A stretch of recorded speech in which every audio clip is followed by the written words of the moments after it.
I'm standing in my own backyard, holding a plate of potato salad I spent 3 hours making this morning, and I can't breathe.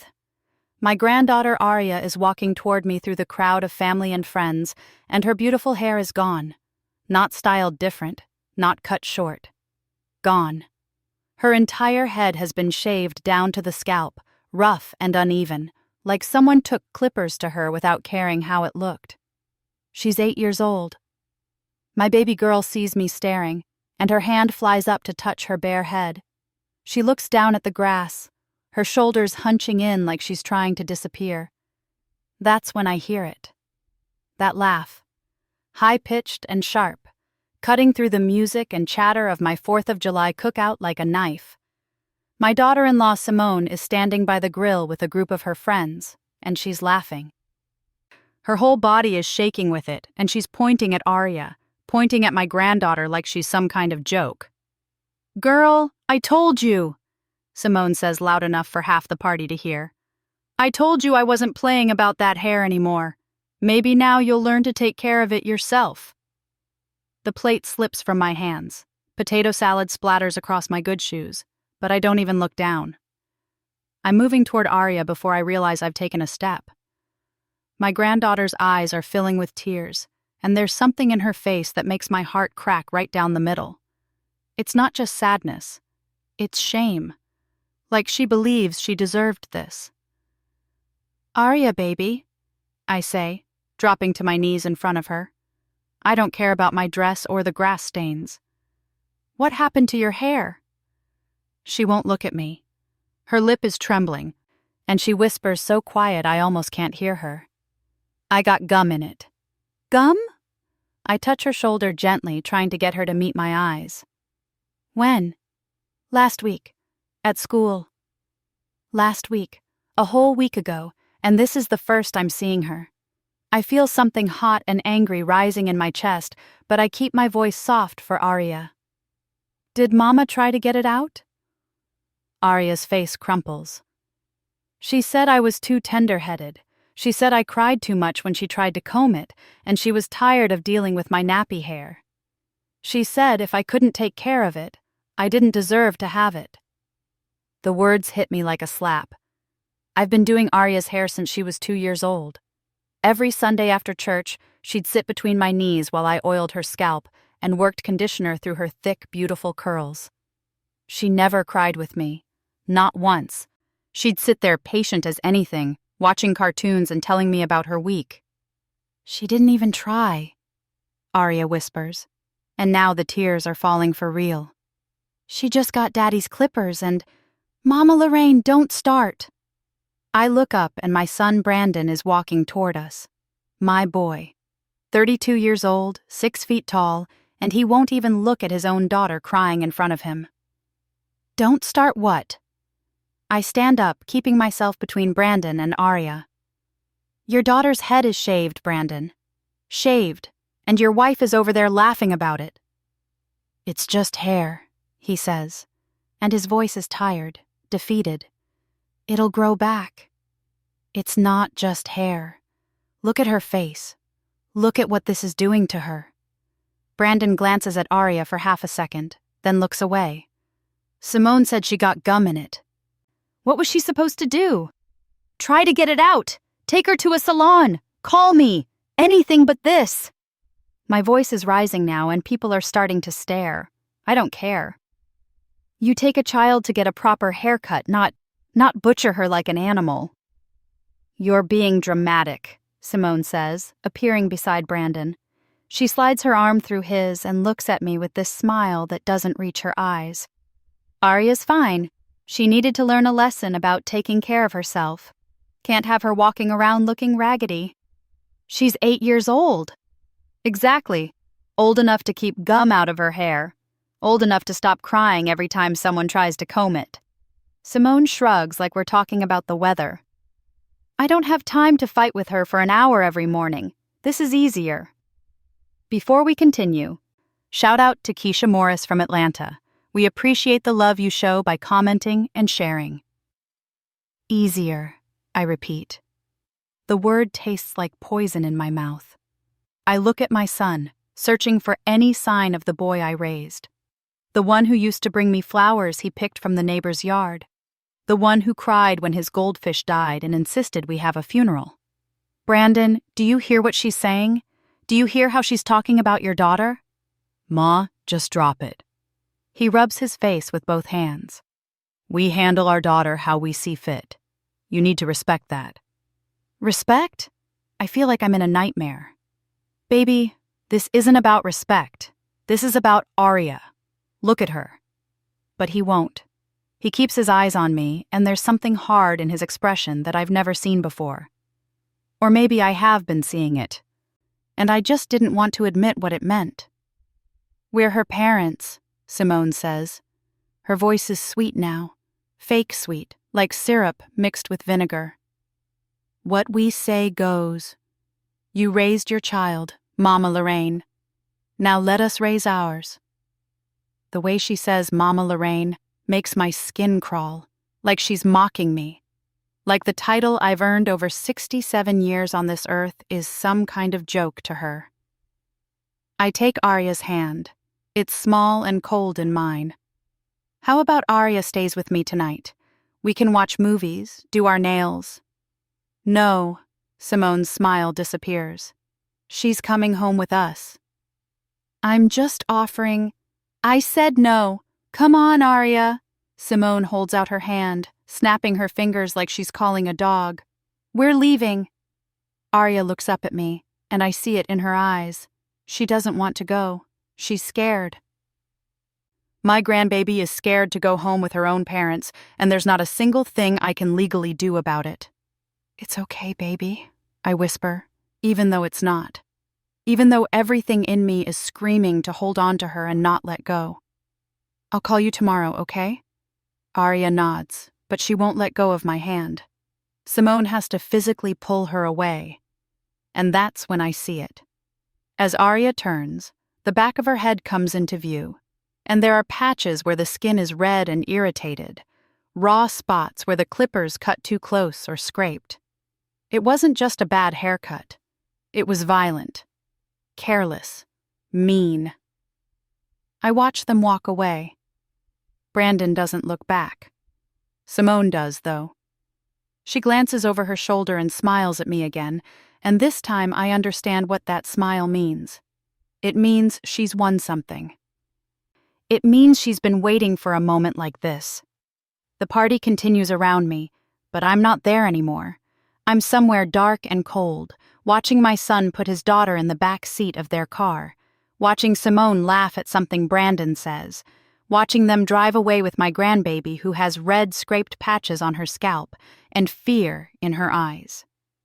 My best friend Paulette finds me 20 minutes later, sitting on my back porch with an untouched glass of sweet tea. The party is winding down. People are packing up their potato salad and ribs, saying their goodbyes, pretending they didn't just witness what they witnessed. Lorraine, Paulette says softly, sitting beside me. She doesn't ask if I'm okay. We've been friends for 40 years. She knows I'm not. Her head was bleeding in spots, I say. My voice sounds strange, flat. Did you see where the clippers scraped her? I saw. And Brandon didn't even care. He looked right at her and didn't care. Paulette takes my hand. That's Simone's doing. She's got that boy so twisted up he can't see straight anymore. I know she's right. It's been getting worse for 2 years now, ever since Brandon married Simone. At first, it was small things. Simone would forget to return my calls. She'd make plans with Brandon that conveniently meant they couldn't come to Sunday dinner. She'd post pictures on Facebook of family time that never included me. I told myself I was being sensitive, that every daughter-in-law needs time to adjust, that I needed to give them space. But then Arya started changing. My bright, chatty granddaughter got quieter. The light in her eyes dimmed. She stopped telling me stories about school. She flinched when Simone's voice got sharp, and I told myself I was imagining things. I should have said something sooner, I whisper. I saw the signs, Paulette. I saw them and I didn't want to believe. Don't do that to yourself. You're seeing it now. That's what matters. But what can I do? They're her parents. The law also says you can't abuse a child. Paulette's voice is firm. And what I saw today, that was abuse. Maybe not the kind that leaves bruises everyone can see, but abuse all the same. I think about Arya's face. The shame, the fear, the way she tried to make herself small. I need to document everything, I say slowly. The fog in my brain is starting to clear, replaced by something sharp and focused. Photos, witnesses. I need to build a case. Now you're talking sense. Paulette squeezes my hand. My nephew Lloyd is a lawyer. Family law. I'll give you his number. Brandon will never forgive me. Baby, Brandon already chose his side when he let his wife shave his daughter's head like that. You need to choose yours. She's right. I know she's right. But knowing it doesn't make it hurt any less. I raised Brandon by myself after his daddy left. I worked double shifts at the hospital to keep clothes on his back and food on the table. I went without so he could have. And somewhere along the way, I lost him. Or maybe he lost himself. Either way, the boy standing in my yard today wasn't the son I raised. That night, after everyone's gone and my house is quiet, I sit at my kitchen table with my phone. I've looked through the photos from today 3 times. In one of them, you can clearly see the irritated patches on Arya's scalp. In another, her face is turned toward the camera and her eyes are empty. That one breaks my heart the most. I pull up Brandon's number. My thumb hovers over the call button. I want to call him. I want to beg him to see what's happening, to remember who he used to be, to protect his daughter the way I always protected him. But I already know what he'll say. He'll tell me I'm overreacting, that I'm being dramatic, that I need to mind my business. So instead, I open my notes app and start typing. Everything I can remember from today. Everything I've noticed over the past 2 years. The time Arya showed up to my house in January, wearing a short-sleeved shirt and no jacket, shivering, because Simone said she didn't have time to stop and get her coat. The time I called and heard Simone screaming at Arya in the background, calling her stupid and worthless over spilled juice. The missed birthday party because Simone decided Arya didn't deserve a party after getting a C on a spelling test. Small things. Separate, they might seem like nothing. Together, they paint a picture that makes me sick. My phone buzzes. A text from an unknown number. I almost delete it, but something makes me open it. The message has no words, just a photo. It's Arya, sitting on her bed. Her room is dim, but I can make out her face. She's crying. Not the loud, dramatic crying of a child who wants attention. The silent, hopeless crying of someone who's given up on anyone hearing them. And there, at the bottom of the photo, is another text. From a friend, check your email. My hands are shaking as I open my email app. There's a message from an address I don't recognize. No subject line. When I open it, there are dozens of photos. Arya with bruises on her arms. Arya's room, bare except for a mattress and a small pile of clothes. Arya eating dinner while Brandon and Simone sit at the table. She's on the floor, her plate on the carpet like she's not allowed at the table with them. The last photo is a video file. I click it with trembling fingers. It's Simone. She's holding up Arya's report card, screaming. You think this is acceptable? You think I wanted a stupid child? You're embarrassing me. Everyone thinks I'm a bad mother because of you. Arya is visible in the corner of the frame. She's trying to make herself as small as possible, tears streaming down her face. I'm sorry, she whispers. I'm sorry, Mama. I'll do better. Sorry doesn't cut it. Simone throws the report card at her. You know what? Fine. You want to act like you're too stupid to deserve nice things? Then you don't get nice things. Give me your toys. No, please, Mama, Now! The video cuts off. I sit there in my dark kitchen staring at my phone, and I realize this isn't just emotional abuse. This is systematic, calculated, cruel, and someone just handed me the evidence I need. My phone buzzes again. Another text from the unknown number. Her teacher. I've been trying to report it, but nothing happens. They need to see what's really going on. Please help her. I close my eyes and think of Arya's face today. The shame, the fear, the emptiness. Then I think of Simone's laugh. When I open my eyes, I know exactly what I need to do. I save every photo and video to 3 different places. Then I pull up the number Paulette gave me for her nephew, the lawyer. It's 10 o'clock on a Friday night, but I don't care. I call anyway. He answers on the 3rd ring. Lloyd Patterson. Mr. Patterson, my name is Lorraine Williams. Your Aunt Paulette gave me your number. I need help with an emergency custody case. There's a pause. Tell me everything. So I do. I tell him about the party, about the shaved head and the raw patches, about 2 years of watching my granddaughter fade away, about the photos and videos that just appeared in my email like a miracle. When I finish, there's a long silence. Mrs. Williams, Lloyd finally says, I'm going to be straight with you. This is going to be ugly. Your son will fight you. His wife will fight harder. And even with this evidence, there's no guarantee we'll win. I know. You could lose your relationship with your son permanently. I already lost my son, I say quietly. Now I need to save my granddaughter. Another pause. Then, I'll file the paperwork first thing Monday morning. In the meantime, I need you to print out everything. Photos, videos, your written timeline. And Mrs. Williams, don't contact your son or daughter-in-law. Don't give them any warning about what's coming. We talk for another 20 minutes about evidence and witnesses and what to expect. When I hang up, it's almost midnight. I should be exhausted, but I'm wide awake. Wired on adrenaline and fear and something that feels almost like hope. I print everything out like Lloyd told me to. The stack of papers gets thicker and thicker. Each page is another piece of proof that my granddaughter has been suffering while I stood by and did nothing. Never again.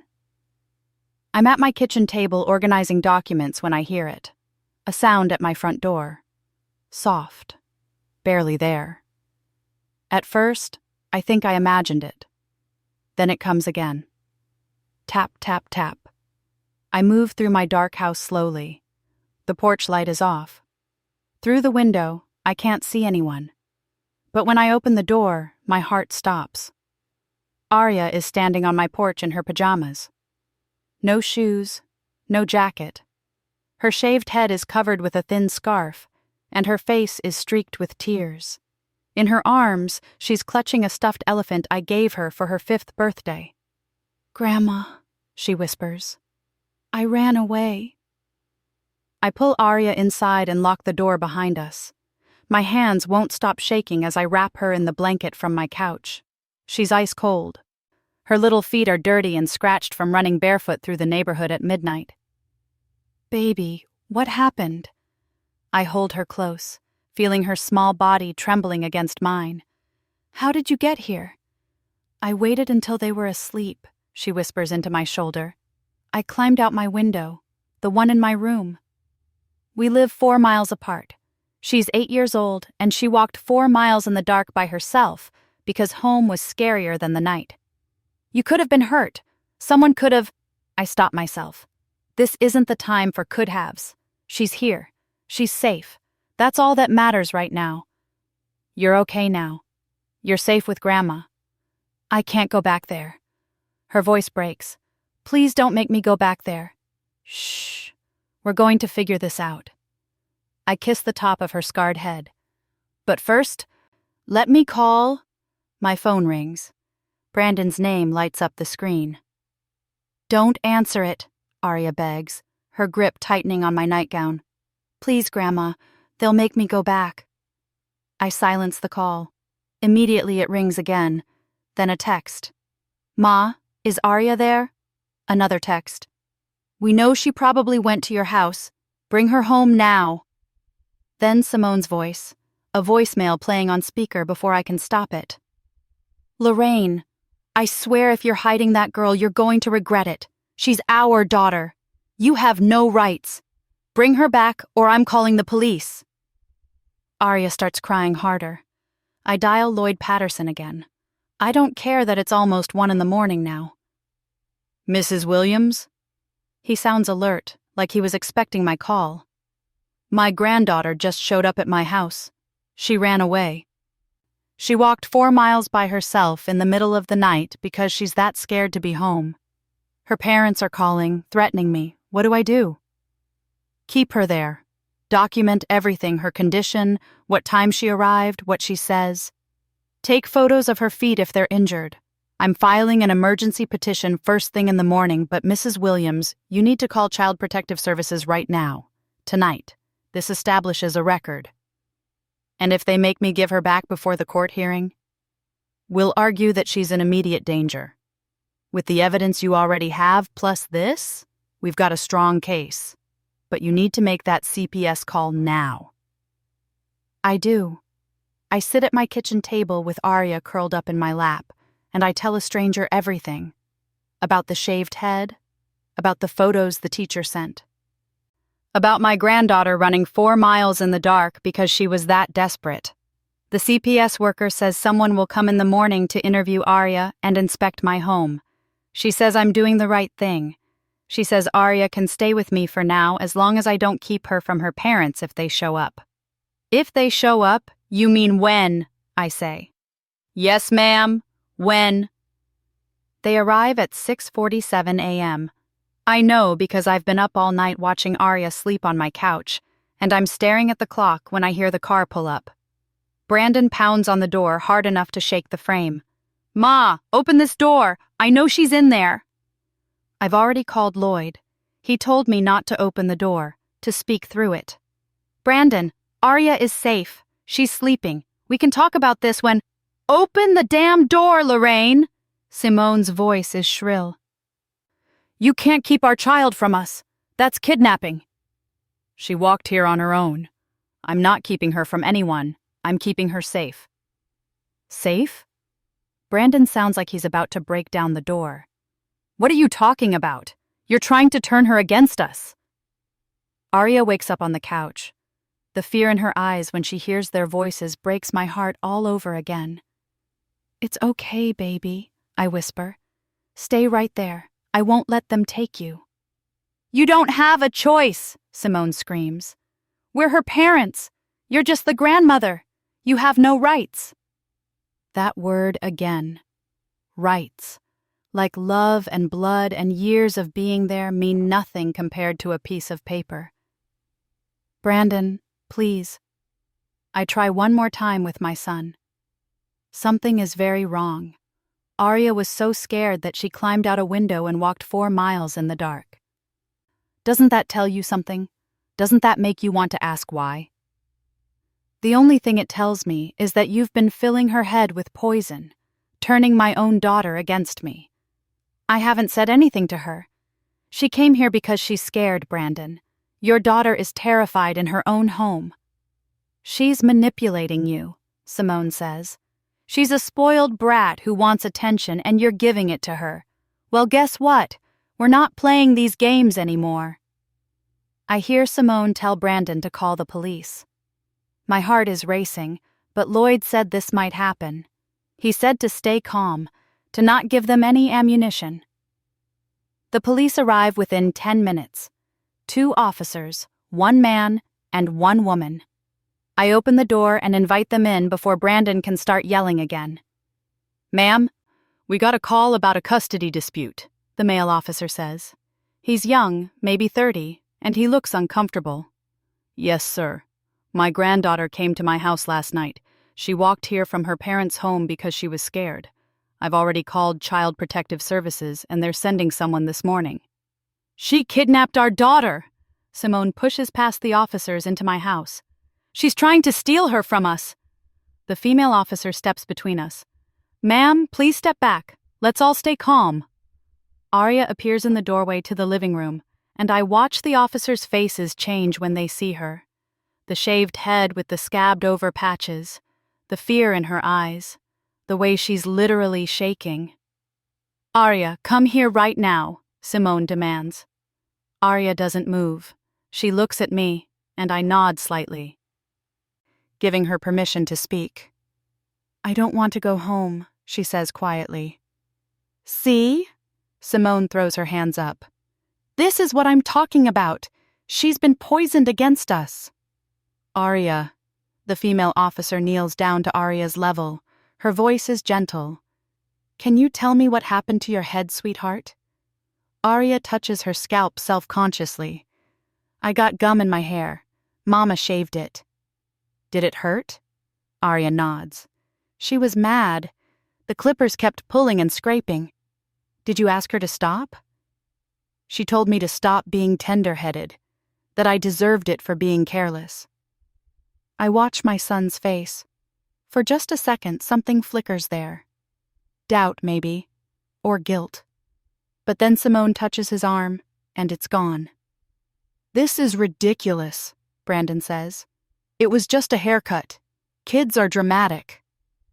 "Sir, with respect, that's not just a haircut." The male officer is looking at Arya's head with a frown. "Those look like lacerations. She has sensitive skin. It wasn't on purpose." "Arya," the female officer says, "why did you come to your grandmother's house last night?" Arya's lip trembles. "Because I'm not allowed to make mistakes at home. If I spill something or get a bad grade or cry too loud, Mama says I'm stupid and worthless. She says she wishes she never had me. Last night I accidentally broke a glass and she said when I woke up, all my toys would be gone, that I didn't deserve them, so I ran away. The silence in my living room is deafening." "She's lying," Simone says, but her voice wavers. "She's a manipulative little—" "I have videos," I interrupt, "from her teacher, of Simone screaming at her, calling her stupid, throwing things at her. I have photos of bruises, of Arya being forced to eat on the floor. Would you like to see them, officers?" Brandon's face goes pale. "What are you talking about?" "Your wife has been abusing your daughter for years, and you've been too blind or too scared to stop it." I meet his eyes. "Or maybe you just didn't care." "That's it." Brandon steps toward me. "We're leaving. Arya, let's go. Now!" "No!" The word comes out of Arya's mouth like a gunshot. "I'm not going." "Arya, Elizabeth, I said no!" She's crying now, but her voice is strong. Stronger than I've heard it in 2 years. "I hate it there. I hate being scared all the time. I hate that nothing I do is ever good enough. I want to stay with Grandma." The female officer stands up. "Mr. and Mrs. Williams, I think it's best if Arya stays here until CPS completes their investigation. If you try to remove her, we'll have to intervene." "You can't do that." Simone's face is red. "We have rights." "And your daughter has the right to be safe, ma'am. Based on what I'm seeing and hearing, there are concerns that need to be addressed." They fight. They threaten. They cry. Brandon actually cries, and part of me breaks seeing it. But a bigger part of me stays strong because Arya is holding my hand, and I can feel her whole body relaxing as she realizes she doesn't have to go back. Finally, they leave. Simone screams that I'll regret this, that she'll destroy me in court, that I'll never see Arya again. Brandon doesn't say anything. He just looks at me with these empty eyes, and then he's gone. The CPS worker arrives an hour later. Her name is Rita Monroe, and she's a black woman in her 50s with kind eyes and no-nonsense energy. She interviews Arya privately while I wait in the kitchen, praying my grandbaby can find the words to tell her truth. When Rita comes out, her face is grave. "Mrs. Williams, I'm going to recommend emergency placement with you. The investigation will take time, but based on the evidence you've provided and my interview with Arya, I believe she's at risk in her parents' home." I close my eyes. Thank you. Thank you, Jesus. "Don't thank me yet. This is just the beginning. Your son and daughter-in-law will fight this. They have rights, and the court system favors reunification. You need to be prepared for a long battle." "I know. And Mrs. Williams, that teacher who sent you those photos and videos? She may have saved that child's life." "Make sure she knows that." The next 3 weeks are the hardest of my life. Lloyd files for emergency custody. Brandon and Simone hire a lawyer, a nasty piece of work named Richard Bowen, who specializes in making grandparents look like meddling troublemakers. He files a motion claiming I'm too old to care for an 8-year-old, that I'm trying to alienate Arya from her parents, that I've always been jealous of Simone and this is my revenge. But we have the evidence, the photos, the videos, and we have something else too, witnesses. Arya's teacher, Ms. Jasmine Coleman, agrees to testify. She's been documenting concerning behavior for 18 months. Arya coming to school in dirty clothes. Arya falling asleep at her desk because she's scared to sleep at home.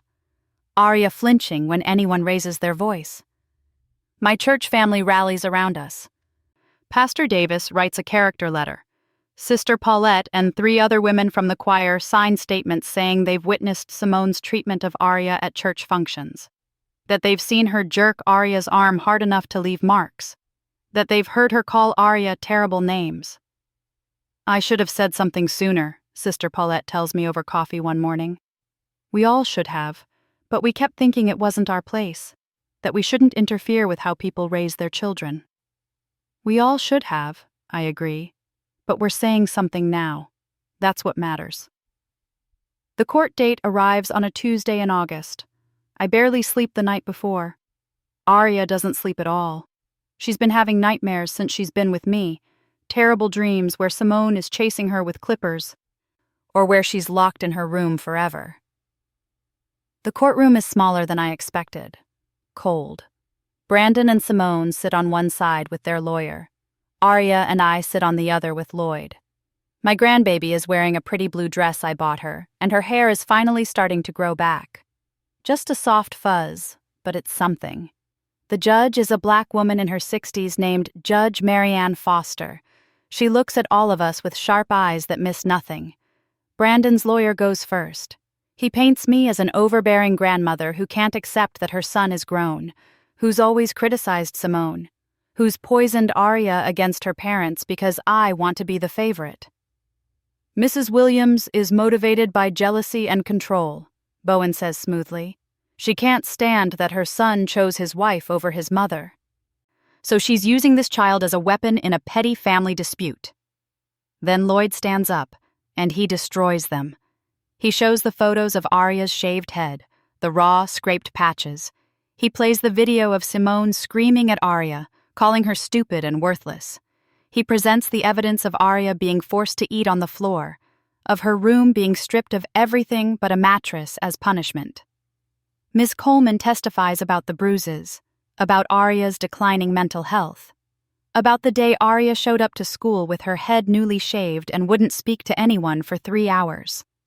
Pastor Davis testifies about watching Simone yank Arya so hard at a church picnic that she left fingerprint bruises on the child's arm. And then Arya herself takes the stand. My brave, beautiful granddaughter looks at the judge and tells her truth. "I was scared all the time," she says. Her voice is small but steady. "I never knew what would make Mama mad. Sometimes she was nice, but mostly she was angry. And Daddy never stopped her. He just looked away." "Did you ever feel safe at home?" Judge Foster asks gently. "No, ma'am. Only when I visited Grandma. But then Mama started saying I couldn't visit as much. She said Grandma was a bad influence, that I needed to learn to appreciate what I had at home." "What happened the night you ran away?" "I broke a glass by accident. Mama screamed that I was clumsy and stupid. She said when I woke up all my toys would be in the trash, that I didn't deserve nice things because I didn't take care of them. I knew she meant it because she'd done it before, taken away my birthday presents because I got a bad grade, thrown away my stuffed animals because I cried too much, so I waited until they were asleep, and I ran to Grandma's house." "You walked 4 miles in the dark, at 8 years old because you were that scared?" "Yes, ma'am." Because Grandma makes me feel safe. She doesn't yell at me for making mistakes. She tells me I'm smart and special and loved. When I'm with her, I don't have to be scared. Judge Foster looks at Brandon and Simone. Does either parent wish to testify? Simone does. She gets on that stand and lies through her teeth, says Arya is exaggerating, that the shaved head was necessary because Arya won't take care of her hair, that the discipline was appropriate for a disobedient child, that I've been undermining their parenting for years. Arya needs structure and consequences, Simone says. Mrs. Williams just spoils her and lets her do whatever she wants. That's not parenting, that's creating a spoiled brat. And the video of you screaming at your daughter? Judge Foster asks. Calling her stupid? I was frustrated. Every parent gets frustrated. It doesn't mean I don't love her. And forcing her to eat on the floor? That was one time, after she spilled food on the carpet. I was teaching her to be more careful. And stripping her room? Natural consequences. If she can't take care of her things, she doesn't get to have them.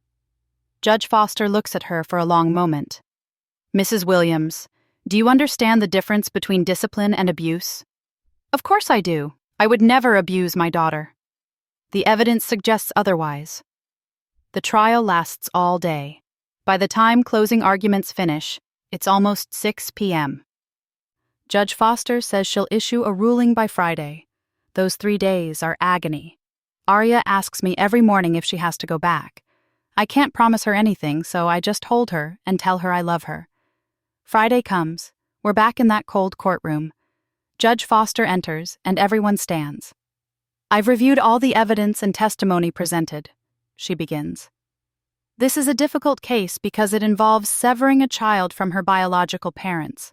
However, the evidence of emotional and physical abuse is overwhelming and disturbing. My heart is pounding so hard I can barely breathe. The videos alone show a pattern of verbal abuse that no child should endure. The physical evidence, the shaved head with lacerations, the bruising documented by teachers and witnesses, supports a finding of physical abuse. And the testimony from multiple credible witnesses paints a picture of systematic neglect of this child's emotional well-being. She looks at Brandon and Simone. Mr. Williams, I find particularly troubling that you stood by and watched your wife abuse your daughter. You had the power to stop it. You chose not to. That makes you complicit. Brandon's head drops. Simone sits rigid, her face a mask of fury. Therefore, I am granting temporary custody to Mrs. Lorraine Williams. Mr. and Mrs. Williams will have supervised visitation only, pending completion of parenting classes and individual counseling. This arrangement will be reviewed in 6 months. The gavel comes down. Arya bursts into tears and throws her arms around me. I get to stay? Really? Really, baby. You get to stay. Simone screams. She actually screams in the courtroom. This is insane. You can't do this. She's my daughter. Mrs. Williams, you lost the right to claim that when you chose to abuse her, Judge Foster says coldly. Use the next 6 months to become the mother she deserves. Because if I see you in my courtroom again with no improvement, this temporary custody will become permanent. Do I make myself clear? We walk out of that courthouse into the August sun, and I feel like I can breathe for the first time in 2 years. Lloyd is smiling. Paulette is waiting outside, and she wraps both of us in a hug. We did it, she whispers. Thank you, Jesus, we did it. Brandon catches up to us in the parking lot. Simone is already in the car, still screaming into her phone. Ma, he says, and his voice breaks. I'm sorry. I'm so sorry. I didn't see. You saw, I say quietly. You just didn't want to believe it. But Brandon, it's not too late. You can still be the father Arya needs. You can still choose her. She hates me now. I look back at Arya, who's holding Paulette's hand. She doesn't hate you. She's hurt. There's a difference. You want to fix this? Do the work. Go to counseling. Learn what real love looks like. And maybe, someday, You'll earn her trust back." He nods, tears streaming down his face. Then he walks away. That night, I tuck Arya into the bed in my guest room. Her room now. I've already started decorating it the way she wants. Pink walls, butterflies, pictures of us together. "Grandma?" she says as I'm turning out the light. "Yeah, baby?" "Thank you for saving me." I sit on the edge of her bed and stroke her fuzzy head. "You saved yourself, sweetheart. You were brave enough to run. Brave enough to tell the truth. I just made sure people listened." "Are you scared Daddy won't love you anymore?" "A little," I admit. "But you know what I'm more scared of? What would have happened if I'd stayed quiet? If I'd let fear stop me from protecting you? That's scarier than anything else." She thinks about this. "I want Daddy to get better. I want him to love me the way you do." "Maybe he will, baby.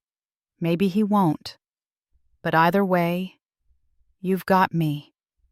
And Auntie Paulette, and Ms. Coleman, and Pastor Davis, and so many people who love you just for being you. That's never going to change." She falls asleep holding my hand.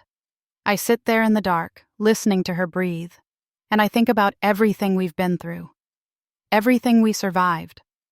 It's been 4 months now since that court date. Brandon has been going to counseling like the judge ordered. He comes to our supervised visits and he's trying, really trying. He looks at Arya like he's seeing her for the first time, like he's realizing what he almost lost. Simone hasn't come to a single visit. Her lawyer says she's processing. The truth is, she can't admit she was wrong, can't face what she did. Maybe she never will. But that's okay, because Arya is thriving. She's back to telling me long, rambling stories about school. She laughs again. She sleeps through the night. Her hair is growing back, and she wants to wear it natural like mine. We spend Sunday afternoons on the porch with me teaching her how to care for her curls, and she doesn't flinch once. She still has nightmares sometimes. Still gets scared when someone raises their voice. Trauma doesn't disappear overnight, but she's healing. Every day she's healing. And me? I'm 67 years old, raising a child again when I thought those days were behind me. Some days I'm exhausted. Some days my knees hurt and I wonder if I'm too old for this. But then Arya runs in from school calling, "Grandma, Grandma, I got an A on my spelling test," and throws her arms around me, and I know that this is exactly where I'm supposed to be. I fought for my granddaughter. I went against my own son. I faced down a legal system that doesn't always protect the most vulnerable. And I won. Not because I'm special. Not because I'm perfect. But because I loved that child more than I feared the consequences.